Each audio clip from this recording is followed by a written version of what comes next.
नमस्कार सर्वांना, हाऊसवाईफ मराठी या चॅनलवर तुमचं स्वागत आहे। मी आज बनवणार आहे गवारीच्या शेंगांची सुकी भाजी। चला तर बनवूया। त्यासाठी मी गवारीच्या शेंगांची भाजी बनवण्यासाठी मी पाव किलो गवारीच्या शेंगा घेतल्या व त्या स्वच्छ पाण्याने धुवून बारीक अशा चिरून घेतल्या।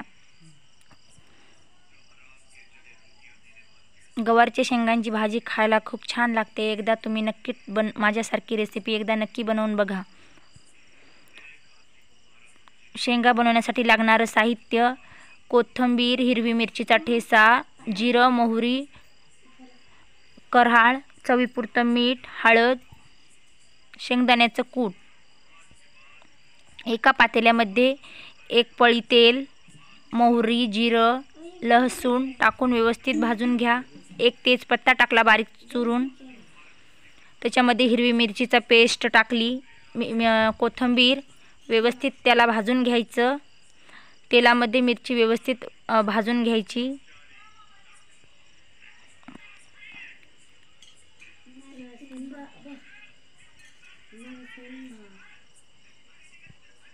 नंतर त्याच्यामध्ये कराळ टाकायचं, शेंगदाण्याचं कूट,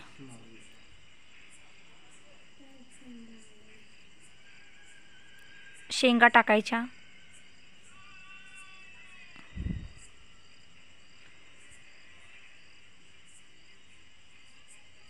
तुम्हाला पाणी आवडत असेल तर तुम्ही पाण्याची सुद्धा ही भाजी रस्सा भाजी पण बनवू शकता, पण मी सुकी भाजी बनवणार आहे। त्याच्यानंतर चवीपुरतं मीठ टाकायचं, व्यवस्थित मीठ पसरून घ्यायचं। त्याच्यामध्ये अर्धा गिलास पाणी टाकायचं। व्यवस्थित तेलामध्ये शेंगा भाजून घ्यायच्या। शेंगा भाजल्यानंतर त्याच्यामध्ये अर्धा गिलास पाणी, 10-15 मिनटं हे असंच शिजू द्यायचं। पाणी आटेपर्यंत पाणी पूर्ण आटू द्यायचं त्याच्यामधलं। 10 मिनटं झाकून द्यायचं। 10 मिनटानंतर गॅस बंद करायचा। तुम्हाला माझी ही रेसिपी आवडली असेल तर माझ्या चॅनलला लाईक, शेअर, सबस्क्राईब नक्की करा। माझा व्हिडिओ बघितल्याबद्दल धन्यवाद।